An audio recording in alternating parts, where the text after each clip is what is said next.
I think I should come up with my own unique signature greeting for this YouTube channel, or maybe I can resort to the one that I've already used in my first video, which was greetings, greetings, greetings. Anyway, greetings and welcome back to my YouTube channel. So finally this time around I can finally say welcome back to my YouTube channel, as I'm now on my second video. And funny enough, it took so long because life is always happening and there's always something going on, even though some of these things are just excuses in jail. But anyway, it is what it is. So let's get to the agenda of today's video. As it says, on the title of this video, lean towards what saved you. And I'm sure a lot of you might be asking yourself, like, what exactly is he on about when he says lean towards what saved you? So first and foremost, I'll take it in the format of a story, and then I'll bring it home at the end of the video. So the format of the story is in terms of my schooling career, all the way from primary to tertiary. So obviously, well, not so obvious for me. Primary was a walk in the park, and then we transitioned to high school, a few challenges here and there, but still made it through well. Then I qualified to study at the tertiary institution, which in my case it was a university to be specific. So I had applied to do, my first option was medicine, then my second option was engineering. And I think because of how confident I was in myself back then, I'd only applied at one university, even though they advised us to apply to as many universities as you can. But for me, it was only one. And because of the competition that's there in medicine, I did not, well, I had qualified through my results to study medicine, but because there was a lot of competition, I did not get in. So I was like, okay, no, it's fine. In any way, I had gotten accepted to do engineering. I was like, no, it's fine. Let me just go to engineering. Fast forward, went to first year of engineering, and one of the things that one of the lecturers rather said was that this course, engineering in itself, it's a 4-year degree in which the first 6 years are the most difficult. And then in my head, I was like, what? What do you mean this is a 4-year degree in which the first 6 years are the most difficult? And then he went on to further explain that no, the way this course is so difficult, if you can still manage to make it through within the first 4 to 6 years, and then we will still consider you to have made it in record time, where you will still have done well, because there are even people who take maybe 8 to 10 years and even more to complete this course. I was like, no, that can never be me. One of the reasons why I was even content with doing engineering was because medicine is 6 years and engineering is 4 years. I was like, no, engineering is even better. I'll only spend 4 years. So I was like, for me now to come here and spend 6 years once again, I could have just pushed to do medicine instead. So fine, fast forward, we got on with the semester, and then there was this one module that I was struggling with so much. We used to call it graphical communication, and it was the major of the course because it had to do with drawings, and mechanical engineering is focused more on drawings and mechanics and all of that. So I couldn't really get my head around this course. Then fast forward at the end of the semester, when we had to write exams and all of that, and the results came back, I failed, and I didn't even qualify for a sub that time. That's how much I was struggling with this module. And I think the biggest mistake I made was that I employed the wrong strategy in studying this module. I was still relying on the strategy that I used to use in high school. So I had not really adopted to the whole environment of university. So I failed, and automatically after failing I was told that no, when now automatically you've added a year, because this is a major, it means that already now you've added a year. It's no longer 4 years for you, it's gonna be 5 years. I was like, what? They were like, yeah, it's gonna be 5 years. I was like, yo, I went into a state of mini depression, trying to find ways around it. I was like, no, there's no way around it. I was like, okay, no, it's fine. Let me just continue with the course and see where it leads. I managed to push all my other modules, and then I passed. That was first year. Then I had to repeat that course. Second year, passed my modules, and then third year, I came across yet another module which was giving me a hard time. It was called manufacturing methods. I had a module code of VVE. That's how much of a hard time it gave me. I even still remember its module code. So, and you know what's weird is that other people were actually finding this module to be a walk in the park, and for me it was so difficult. Like, I tried to employ the different study methods that I come to learn in university, but still the module was just still giving me a hard time. Fast forward, went to the end of the semester, we had to write exams, and then after writing exams I felt that no, here I didn't do well. And then yes, indeed, I hadn't done well. Then I didn't pass the exam and didn't pass the course, and then I qualified to write the supplementary. Then I wrote the supplementary. Then when the results had to, when we were still waiting for the results, I kept on going to the lecturer's office because I was so anxious. I couldn't wait to know where exactly I stand with this module, because it was a determining factor of whether I will be adding yet another year on top of the first year that I've already added.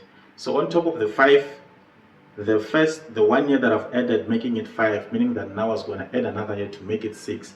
And I was not prepared for that. And I told myself in my head that if it comes to that, I'm quitting, I'm leaving this thing, man. It was not even my first choice to begin with. I wanted to do medicine, which is 6 years, but instead I resorted or settled to do this one because I was like, okay, it's better because it's 4 years, but now I'm going to spend the same amount of years that I would have spent in medicine for something which was my second choice. No way.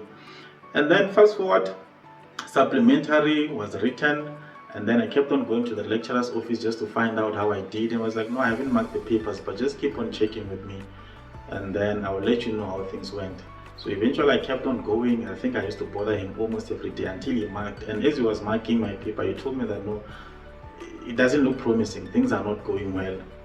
So I was like, yo, I think that one statement alone just shattered me. And then I went back to my place, had a mini depression. Then from that point on, I decided that no, you know what, I concluded in my head that I failed. It means I'm adding yet another year here, meaning that I'll end up doing 6, whereas I've already accepted I'm going to be doing 5.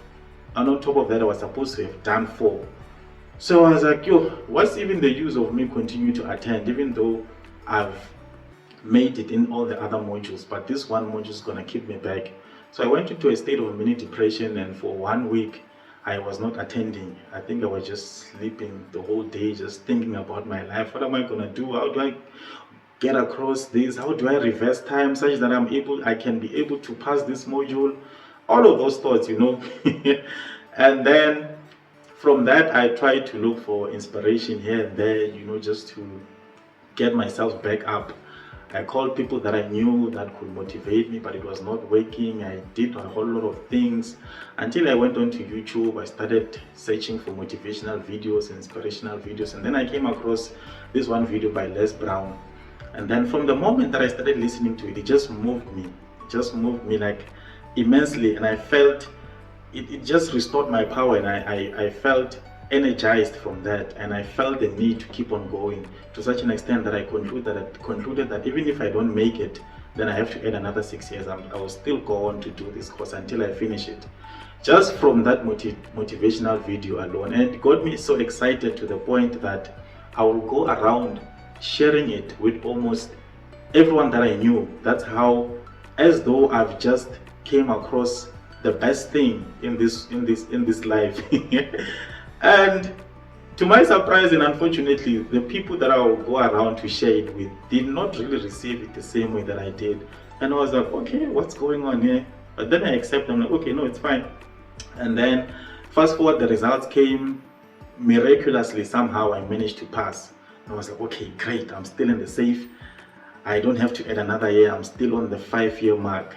Then from that point, I started listening to that one motivational video that I came across on YouTube. I even went to the extent of downloading it from YouTube in case they took it down from YouTube, so that I always have it as backup, of which they did actually later on, so it's no longer there on YouTube.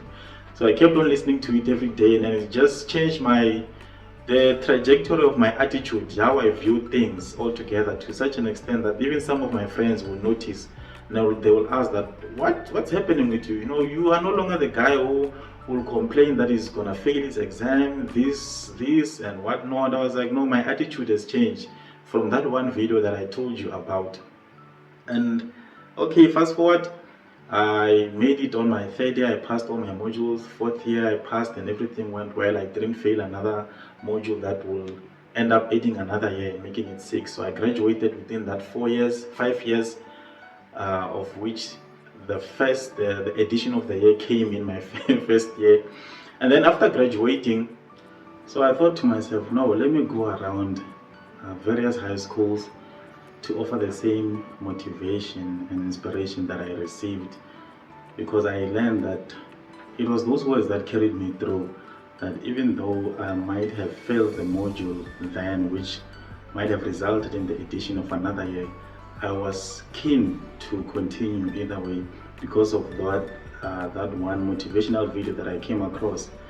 So I got that started. I went to one particular principal back at home in Limpopo and I asked to speak at his high school. So he told me that he would get back to me, and then unfortunately I never followed up with it, and then before you know it, it was blown it was blown into the air. So fine, I got admitted, or I got appointed at work, and as soon as I got appointed, this one colleague of mine, as I was starting out, told me that no, there's this program called Toastmasters where we do public speaking. You can come and join and you develop your public speaking presentations. I just grabbed the opportunity with both hands and I just ran with it. He was also surprised at how I received everything. Fast forward, I went around presenting the same opportunity to everyone else that I knew, telling them, no, there's this thing that I just learned about. It's called Toastmasters. It can improve your public speaking skills. You get to do presentations. You're more than welcome to present about anything that you like. And I realized, unfortunately, once again, that these people are not receiving it the same way that I did, hey?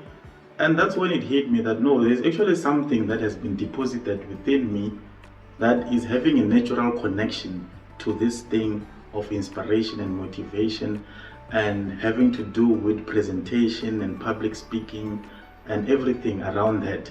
So from that point on, fast forward, I did Toastmasters. I had a mentor. It's one of the programs that, it's one of the added benefits of the program. You get to have a mentor who used to mentor me, tell me how to go about it. And the way I was conducting it myself, he will now and again say that, you know, Makungu, I think you should consider doing actual presentations about these topics that you are bringing, you know, to the club, because these things, they are gold. I was like, yeah, really meant. I was like, yeah. So fast forward, I just took it lightly anyway. Continue with the Toastmasters journey until now.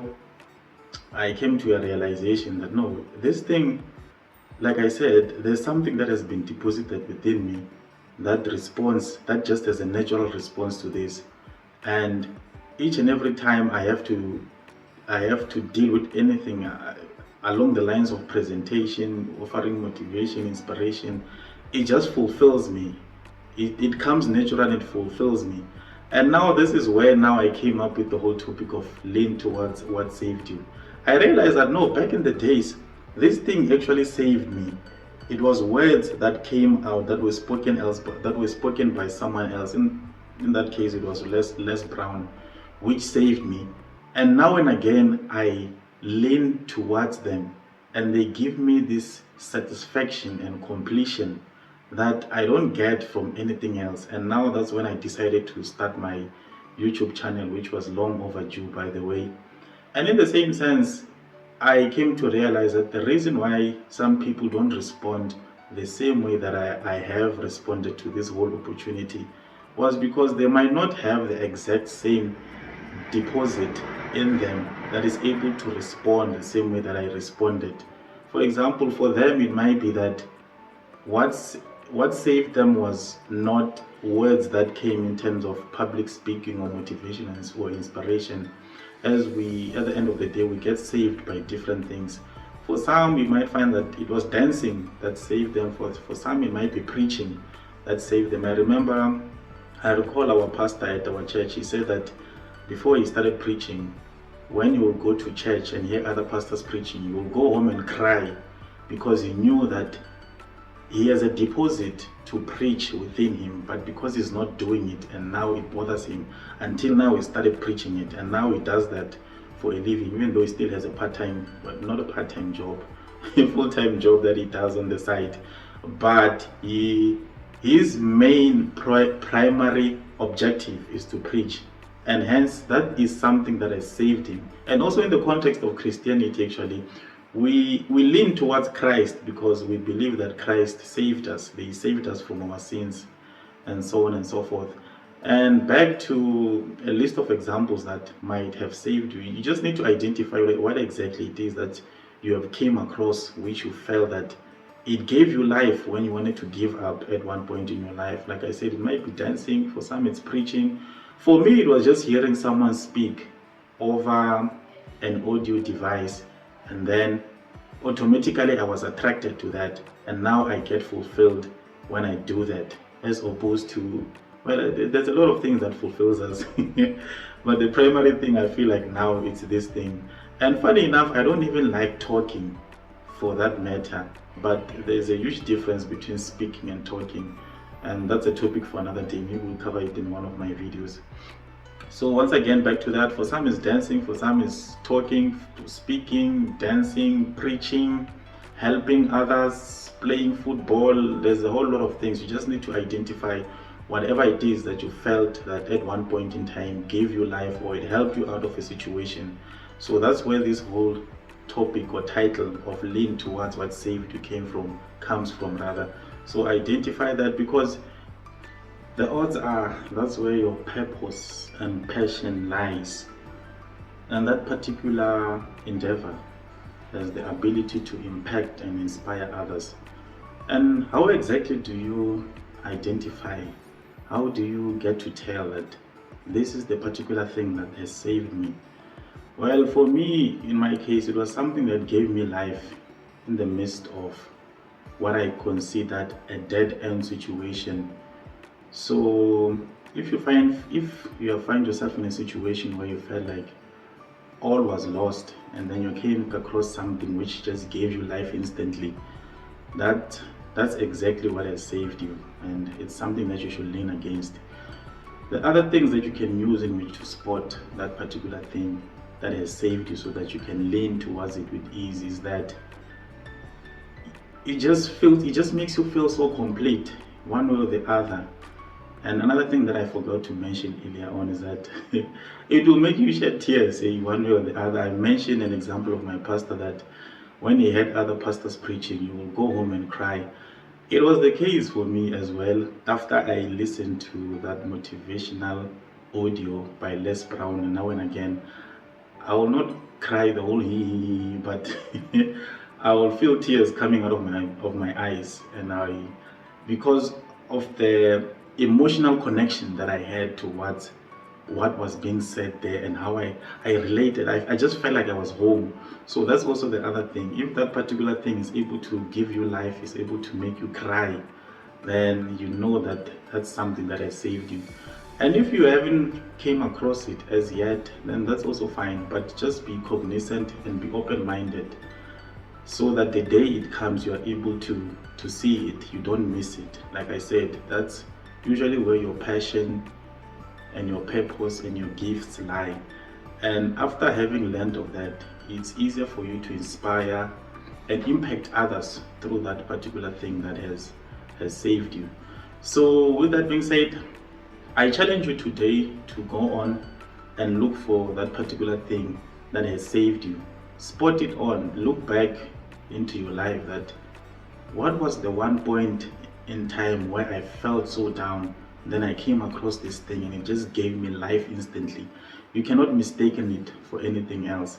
It's that thing where after you had felt that all hope is lost and you had tried almost everything, I don't know, from the range of consulting or doing this, and now maybe what has saved you is dancing, and now you started just trying to, pull a few moves, then all of a sudden you just feel everything falling together and into line. So I challenge you to go out and look for that particular thing that has saved you, because most of the time it's the one thing that you'll excel at, because it will come naturally to you. So with that being said, that's my message for today for everyone. And I would like to thank you for coming this far, for having watched until this point in time. And I think now I can safely say, please like and subscribe. Obviously now you can really assess if this is for you or not. As I had said on my first video, that stick around until the second video so that you can assess if this is for you or not. So I'm sure after this video you can assess if this is for you or not, and then you can make a decision from that. So that's also one of the reasons why I started this YouTube channel. I think I mentioned earlier on, is because of this one thing. I feel like I also need to give back to the community in one way or the other, because I was also saved by this thing. So thank you so much once again for watching. See you in my next upload. Bye.